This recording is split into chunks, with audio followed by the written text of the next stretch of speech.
to start here, I just want you to open riff on the recent events. I mean, you got this historic kind of bank run last week with Silicon Valley Bank, a number of other kind of tangential related to crypto banks that have sort of maybe a little bit more orderly, but still shut down.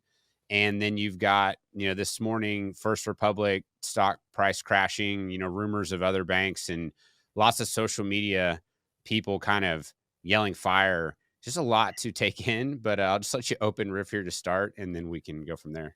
Sure. I'd start by saying, you know, I'm not a banking expert, even though there's a whole bunch of newly minted banking experts on Twitter.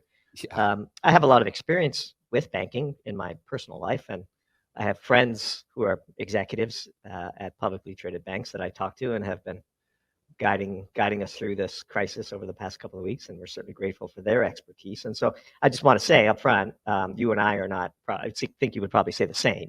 sure. Nobody's coming to me for analysis of bank stocks, and correctly so.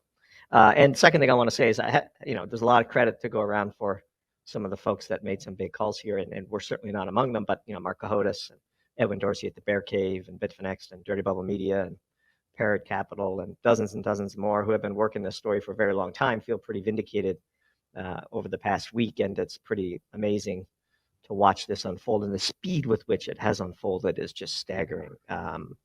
So with those sort of caveats and disclosures out of the way, we've long predicted that the pipelines to the fiat world would be the target of a crackdown.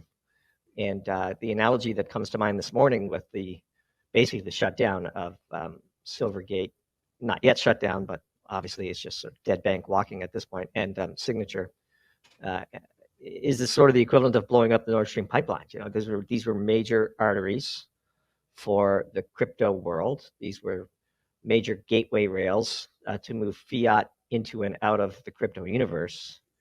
And the main conclusion that we've come to, and the thing we're grappling with, and which will probably be the subject of our next piece, is sort of, let's get past this week.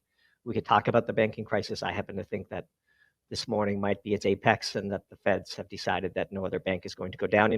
This all became something very weird happened yesterday as we were watching this story, which is First Republic came out saying we have access to the Fed window and we have $60 billion to back deposits and everything's going to be fine with us. And we saw the silence with Signature, which was a clue that the Feds had decided to ring fence in First Bank and to exclude Signature from the future. And clearly, in the most amazing, press release that I've ever read, just casually tossing into that Fed release that, oh yeah, by the way, Signature Bank, the third largest bank ever to be seized, no longer exists.